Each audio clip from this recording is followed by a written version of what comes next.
World T V, سب پہ نظر، اندر کی خبر۔ Punjab emergency service department Chiniot نے سیلاب جیسی آفت سے نبرد آزما ہونے کے لیے دریائے چناب TDCP پوائنٹ پر دوسری پری فلڈ موک ایکسرسائز کا انعقاد کیا۔ ان مشقوں کا مقصد سیلاب میں پھنسے ہوئے لوگوں کو نکالنے کے لیے ان کو محفوظ مقام پر منتقل کرنے، فلڈ آپریشن میں استعمال ہونے والے آلات کو چیک کرنے اور اداروں کے درمیان روابط کو بہتر کرنا تھا۔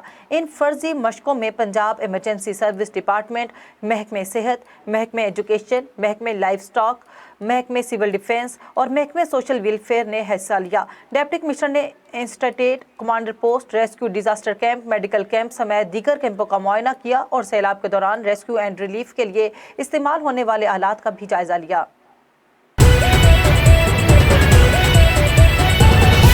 ورلڈ ٹی وی، سب پہ نظر، اندر کی خبر۔